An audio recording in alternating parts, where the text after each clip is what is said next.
किसानों का दर्द वो क्या समझेंगे जिन्होंने खेत में कभी पांव तक नहीं रखा। नमस्कार, मैं ब्यूटी गिरी और आप देख रहे हैं नेशनल दस्तक। 13 फरवरी को किसान दिल्ली आ रहे हैं और पूरे भारत से किसान उन्हें समर्थन देने के लिए आ रहे हैं। और इसी बीच कर्नाटक से आ रहे किसानों के साथ पुलिस ने मारपीट की है, उनके फोन छीन लिए गए हैं। भोपाल में ट्रेन रोककर उन किसानों के साथ पुलिस ने बदतमीजी की है। जो किसान दिल्ली, पंजाब और हरियाणा से किसान दिल्ली आ रहे हैं, एमएसपी के साथ और भी कई मांगों को लेकर दिल्ली आ रहे थे, उन्हें समर्थन देने के लिए कर्नाटक से किसान निकले थे।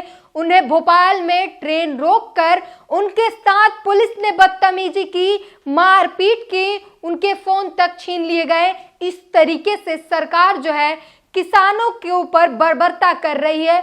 और इसीलिए कहा यह जा रहा है कि जो किसान धरती का सीना चीरकर अन्न उगाते हैं और वहां से अन्न निकालते हैं, वो किसान अब तानाशाही का सीना चीरकर लोकतंत्र बचाने दिल्ली कूच कर रहे हैं। और इतना ही नहीं, उन किसानों ने पूरी तैनाती तैयारी के साथ दिल्ली कूच किया है और वो 6 महीने का राशन अपने ट्रॉली पर लेकर चले हैं। और साथ ही बैरिगेटिंग तोड़कर आगे बढ़ते हुए किसान दिखाई दे रहे हैं। तमाम ऐसे बॉर्डर हैं जहां पर पुलिस की तैनाती थी, बैरिगेटिंग की गई थी, किसानों ने वहां से अपना दूसरा रास्ता बना लिया और वो बैरिगेटिंग तोड़कर आगे निकलते हुए ऐसी तमाम तस्वीरें हैं जो सोशल मीडिया पर इस वक्त वायरल है। और किसानों को रोक पाना इस सरकार के लिए नामुमकिन हो चुका है, क्योंकि किसानों ने ठाना है अपनी बात आएंगे, दिल्ली आएंगे और अपनी बात सरकार के सामने रखेंगे। और सरकार को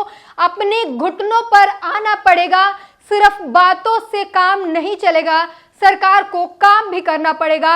अन्नदाता की सुननी पड़ेगी, वो अन्नदाता जो पूरे देश का पेट भरते हैं। आप जानते हैं तमाम ऐसी दुनिया में हर चीज की कीमत है, लेकिन अगर कीमत तय नहीं होती है तो किसानों की, अनाज की, वो खून पसीने बहाकर सालों साल काम करते हैं, बिना छुट्टी के, बिना किसी छुट्टी के 24 घंटे काम करते हैं। और उन किसानों को मिलता क्या है? कुछ भी नहीं। और कॉर्पोरेट कंपनियां उन्हें लूट ले जाती है। और इसी से परेशान किसान जो हैं सरकारों से कह रहे हैं कि किसानों के लिए एमएसपी लाई जाए, तमाम उनकी बातों पर ध्यान दिया जाए। लेकिन सरकार तो सिर्फ संसद में वोट की राजनीति और किसान के नाम पर वोट बैंक समझने वाले, वो किसानों को वोट बैंक समझकर सिर्फ राजनीति करने से मतलब है। और इसीलिए किसान जाग चुका है और दिल्ली की तरफ कूच कर चुका है। और साथ ही आपको बताते कि इस वक्त किसान के पास 6 महीने से ज्यादा का राशन लेकर चल रहे हैं। बैकअप में भी उनके पास लंबे समय का राशन पड़ा हुआ है और वो पूरी तैयारी के साथ आ रहे हैं। इस वक्त की जब तक सरकार इस बार किसी भी तरीके के जुमले में नहीं आएंगे और सरकार से अपनी बात मनवा कर ही वापस जाएंगे। नवभारत टाइम्स की रिपोर्ट में आपको बढ़ के बता देती हूँ, वहां से लाइव रिपोर्टिंग बताई जा रही है और उसने लिखा है, फार्मर प्रोटेस्ट लाइव, अपने साथ 6 महीने का राशन लेकर दिल्ली आ रहे किसान, पुलिस की बैरिगेटिंग तोड़कर बढ़ रहे हैं आगे। यहाँ पर मोहित चौधरी ने लिखा है, यह बैरिगेटिंग किसानों का रास्ता नहीं रोक सकते, बैरिगेट्स तोड़ते हुए किसान लगातार दिल्ली की ओर बढ़ रहे हैं, किसान अपना हक लेने दिल्ली आ रहे हैं। इसके साथ ही नवभारत टाइम्स ने आगे लिखा है, पंजाब, हरियाणा समेत कई राज्यों से किसान दिल्ली की तरफ कूच कर रहे हैं। किसान कल दिल्ली में जुटेंगे, कल यानी 13 तारीख को किसान दिल्ली में होंगे। और क्योंकि बैरिगेटिंग तोड़कर वो लगातार आगे बढ़ रहे हैं, उन्हें रोक पाना सरकार के बस में नहीं है। सरकार भले कीले बिछाए उनके रास्तों में, पत्थर लगा दे, सीमेंटेड बैरिगेट कर दे, 1000 कोशिश कर ले, लेकिन अन्नदाता को रोक पाना सरकार के लिए नामुमकिन सा होता जा रहा है। और आगे लिखा है, किसान अपने साथ 6 महीने का राशन लेकर ट्रैक्टर ट्रॉली से आ रहे हैं। पंजाब से एक वीडियो सामने आया जिसमें किसान पुलिस की बैरिगेटिंग तोड़ते हुए आगे बढ़ते दिखाई दे रहे हैं। और हम आपको बता रहे हैं कि किसानों को एक बार फिर से, और ये किसान आंदोलन पार्ट 2 होने जा रहा है, जहां पर एक बार फिर किसान बॉर्डर जाम करेंगे और अपनी बातों को रखेंगे, सड़क पर बैठेंगे। और वो पूरी तैयारी से आए हैं 6 महीने का राशन लेकर निकले हैं और इस बार सरकार के किसी भी जुमले में वो नहीं आने वाले हैं। सरकार कोई भी कमेटी अब खेल नहीं पाएगी। सरकार को इस बार किसानों की बात सुननी ही पड़ेगी और इसी तैयारी में किसान दिल्ली आ रहे हैं। योगेश मीना ने लिखा है, 13 फरवरी दिल्ली कूच में शामिल होने आ रहे कर्नाटक के किसानों को भोपाल में ट्रेन रोककर गिरफ्तार किया गया। उनके साथ पुलिस द्वारा मारपीट की गई एवं फोन छीन लिए गए। किसान नेता शांता कुमार की पत्नी गंभीर रूप से घायल हुई हैं। किसानों के साथ मारपीट की जा रही है। आपको बता दें, किसान नेता की पत्नी गंभीर रूप से इसमें घायल हुई है और ये सरकार की तानाशाही आप साफ देख सकते हैं, समझ सकते हैं कि किस तरीके सरकार अपनी मनमानी कर रही है। एक तरफ किसानों के लिए तमाम बातें कही जाती हैं, किसानों के लिए समर्पित सरकार के पोस्टर लगे हुए हैं, वहीं दूसरी तरफ किसानों के साथ मारपीट की जा रही है, उन्हें गंभीर रूप से घायल किया जा रहा है, उन्हें अपनी बातें कहने नहीं दी जा रही है। यह है सरकार की दोहरी नीति। वहीं बीवीसी ने संयुक्त किसान मोर्चा के नेता जगजीत सिंह डल्लेवाल का रिपोर्ट छापा है। उसमें वो कहते हैं, इसमें साफ कहा गया है, वो कहते हैं ये विडंबना है कि जिस MS स्वामीनाथन को सरकार ने भारत रत्न देने का ऐलान किया है, उन्हीं के नाम पर बनी कमेटी की रिपोर्ट को लागू नहीं कर रही है। उन्होंने खेती के कॉरपोरेटीकरण न करने की सिफारिश को लेकर सरकार इनकी कोशिशों में लगी हुई है।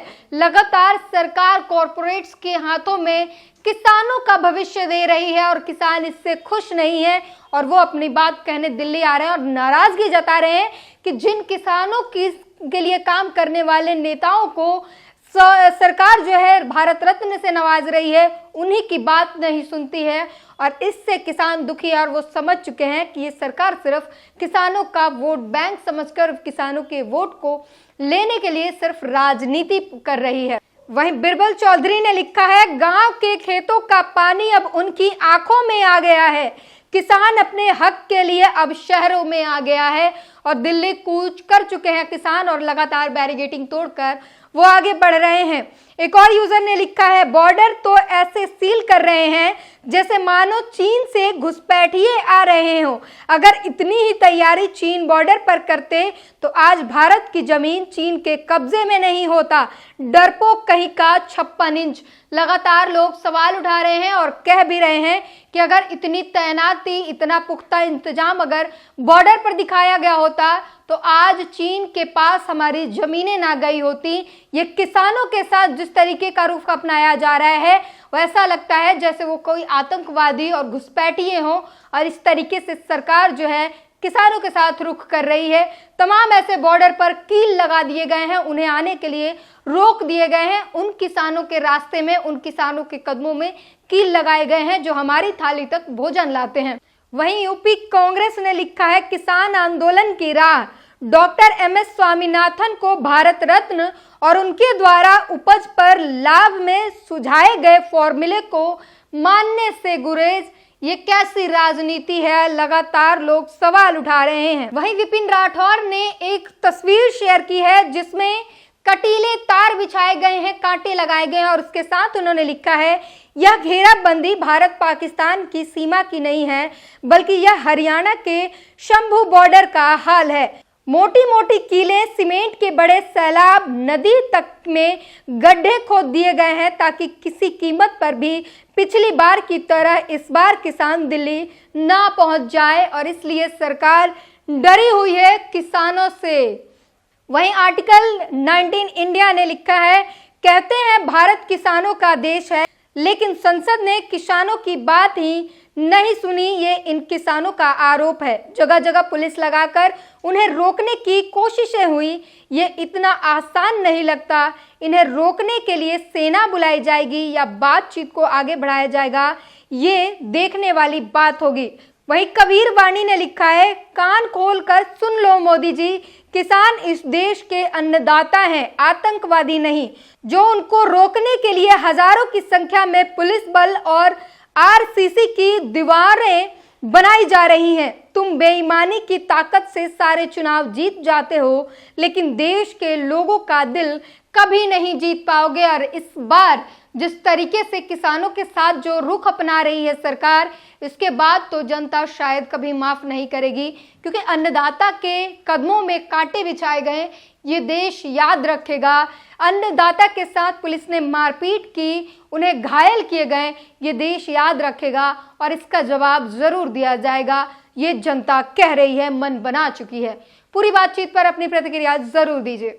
नेशनल दस्तक की आपसे गुजारिश है कि अगर इसको बचाना चाहते हैं तो नेशनल दस्तक को सब्सक्राइब करने के लिए रेड कलर के सब्सक्राइब बटन को दबाएं, फिर बेल आइकन की घंटी दबाएं। नेशनल दस्तक को बचाने के लिए बहुत जरूरी है कि हर खबर को शेयर करें, लाइक करें, कमेंट जरूर करें।